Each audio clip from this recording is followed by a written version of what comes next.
Hi everyone, my name is Deanna Durigon and I'm the host of the new show Around Town. I'm standing here in the historical circle and I'm here to find out what makes Old Town Orange new again. Old Town Orange is noted as the #1 old town in Southern California.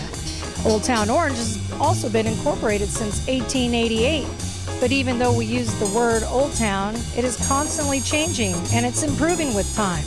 Yet they've been able to keep that old town charm and feeling. With all this change, Around Town, our new show, is going to introduce the old and the new players and businesses that bring us back in history, and they keep us the #1 old town in Orange County. So now let's go to the studio and meet our first guest, Cheryl Turner from Paris in a Cup. Well, hello again, everybody, and welcome to the studio.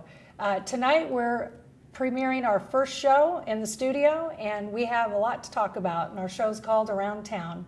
And we're going to be talking about talking to different owners and different restaurants and different shops in Old Town Orange. And every week we'll be bringing you a new story. And tonight's guest, our first guest, is Cheryl Turner from Paris in a Cup. And then later on in the show, we'll be talking to Barbie Galinda of Love to Lounge. So welcome, Cheryl. Welcome to the show, and thank you for being here this evening. Thank you for having me. Sure, yeah. And tell us about Paris in a Cup. I love the name of your store, and tell us how you came up with the name and how you got started. Okay, well, actually I owned a tea room in Orange once before called Someplace in Time. Mm-hmm. And I had a partner and she wanted to retire, so we went ahead and sold it. The lady who purchased it from us then closed it after about a couple of years. Mm-hmm. And I actually really missed having a tea room, and I missed the guests and getting to know people and all of that. So we decided that, we started thinking about it, and then I had so many people asking me, gee, why don't you open another tea room? The other one's closed. We'd really love to have you open another one. My husband and I actually own the building that we're in, so it started to make sense that maybe, we might want to, put the money into that building. Reopen again. Right. Yeah, right. So, I decided that, we wanted to do something a little different than the regular tea rooms that are out there, and we wanted to do something beside the typical English tea room. Oh, okay. Mm-hmm. So we came up with a French theme, and we are what I call French themed. We're not a French restaurant where we serve French food, but we did go with that French theme, and it's like a playhouse, that's what I call it, because it's, mm-hmm. Decorated in the French style. And we do serve tea in courses as opposed to serving it in the tiered servers. Okay, mm-hmm. Right. Mm-hmm. So yeah, and so you had a tea room that was in the Orange Circle before? Yes. That was called Someplace in Time? Someplace in Time. Mm-hmm. Okay, and then how many years was it before you opened the new one? It was probably about 3 years in between. Oh, okay, and so you missed it. And Very then much. You opened this new one. Well, we had an opportunity to go there and eat last week, mm-hmm. and we just enjoyed it so much. And we have these beautiful macaroons here, and honestly, I've never had a macaroon taste so good in my life. And can you tell us the difference between a French macaroon mm-hmm. and a regular macaroon? Mm-hmm. Is there a difference? There is definitely a difference. The French pronounce it macaron, but most of us still say macaroon over here. Yeah. And actually a macaroon is a cookie, and here we're used to the traditional coconut macaron. Right. These don't have coconut in them at all. They're almond, and mm-hmm. They're actually made with an almond meal or almond flour. People have different ways that they call it. So it's basically ground up almonds and cream, egg white, mm-hmm. The sugar and that type of thing. The outside is almost like a meringue. Mm-hmm. It has a light crunchy texture, and then the inside, depending on what they've filled the cookie with, it could either be a jam, a ganache, sometimes it's a fruit filling, sometimes it's a buttercream. It just depends on what they And decided here to you throw have in. raspberry, and tell us a little bit about We what have kind of macaroons you hear. They're this so is beautiful. chocolate and raspberry. We have passion fruit, vanilla, pistachio, lemon. We have several different flavors, and we do have a French trained chef, pastry chef, who makes the macarons for us. Oh, excellent. And then what other items do you serve? You don't do French food per se, like the Right. sauces and all that, but what other kind of items? And then what are your hours in the store? What days are you open? Well, we are open Wednesday through Sunday, and Wednesday through Saturday we start serving tea at 11, and our last seating in the salon is at 3:30 because the store is open till 5, and that gives our guests plenty of time to enjoy themselves before the Right. store closes. Yeah. On Sunday we start serving at 12. Oh, okay. And when I was researching French tea rooms, I found out that tea is very popular in France, and I was a little surprised, but it is. It's very popular in France. Their tea rooms generally serve, besides the tea fare, they generally serve other fare also, either dinner or lunch, or some even have breakfast.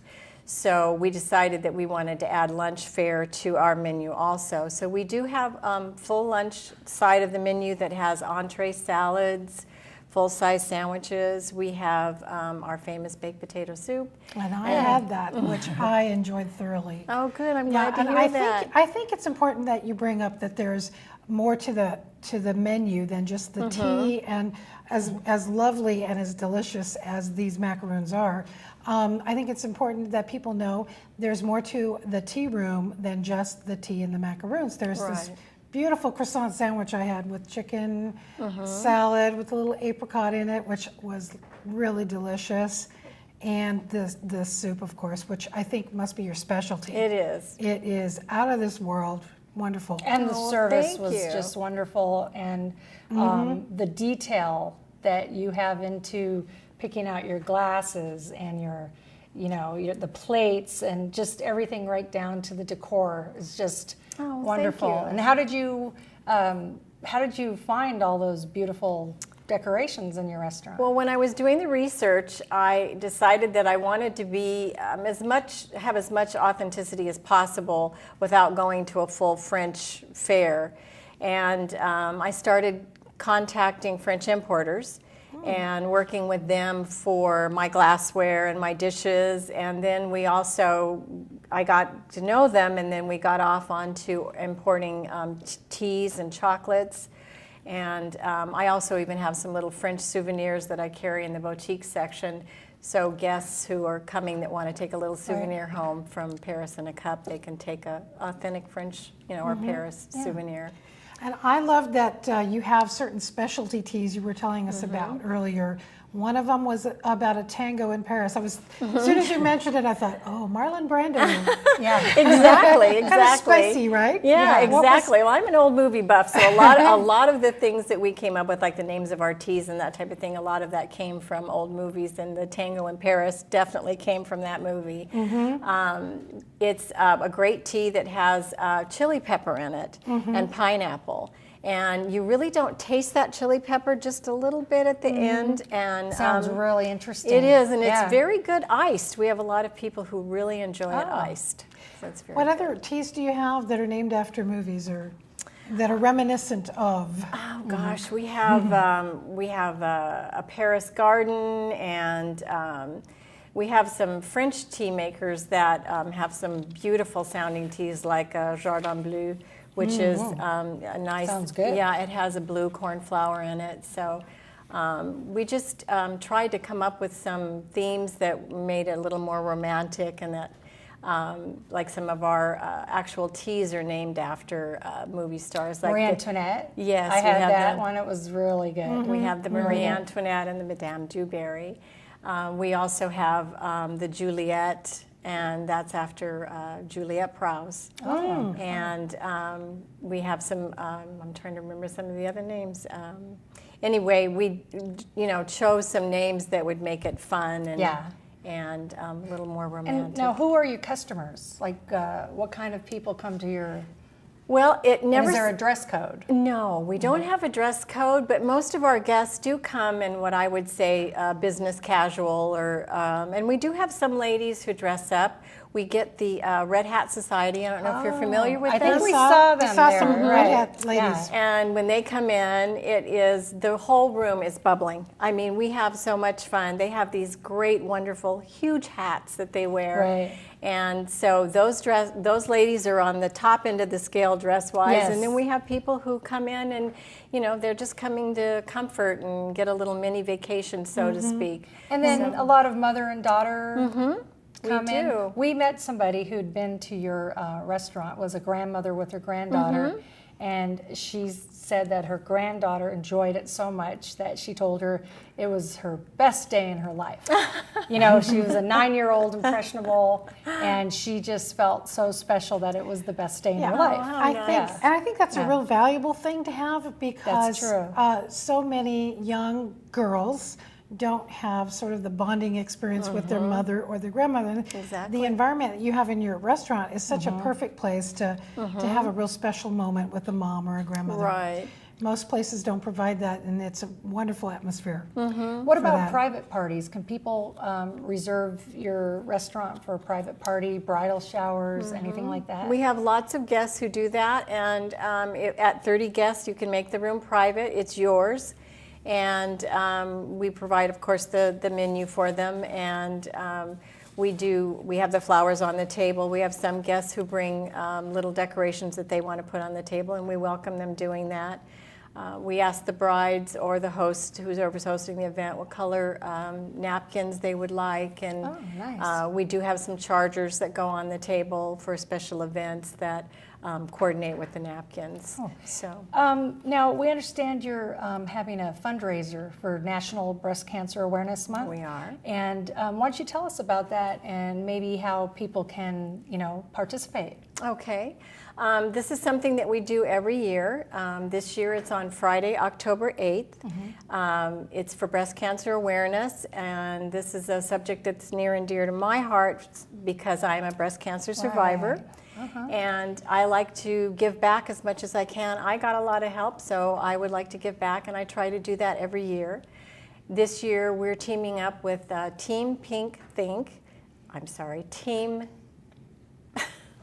Team Think Pink. Yes, Team Think Pink. I say that backwards every time. I'm sorry. That's Gail. understandable. Anyway, they're lovely ladies, and they are part of the Susan G. Komen Race for the Cure. Right. They're one of their teams. These ladies do direct work with breast cancer patients who are either going through treatment or they're in recovery, in help with their family as far as running errands and babysitting and things like that. That evening, we're going to have a special buffet, and we'll have different vendors invited that we do business with, and there'll be plenty of shopping and chatting and noshing. So everybody will be invited. They'll come to the door. Is there an entrance? Yes, cover? it's $10 per ticket. Okay. Everybody gets a little dog tag that says that they are in the war against breast cancer. That gets them in and out. It's an open house between 4 and 8. And they can wear their dog tag and come in and out as much as they want. And all the money for the tickets and for the raffle tickets go directly to Team Think Pink. And then they're going to be able to shop, and you'll have vendors. Yes. And then in your store, you have a little bit of a gift shop. We there. do. We have a little boutique there, and we have special vendors that we've invited. And one of them is Barbie Galindo from Love to Lounge. Who's our next guest? Yes, Right. and she does the cutest loungewear ever, and she'll be there with her great loungewear and her adorable shower caps. Okay, well, that sounds really good. When we come back, we're going to be speaking to Barbie Galindo from Love to Lounge, and she'll be sharing with us some of her designs, her vintage pajamas, and how she's involved in the evening in Paris at Cheryl's shop, Paris in a Cup. And we'll find out more about it in the end. We'll put up website, email addresses, and directions how to get more information to the evening. Thanks, Cheryl. Thank you so much.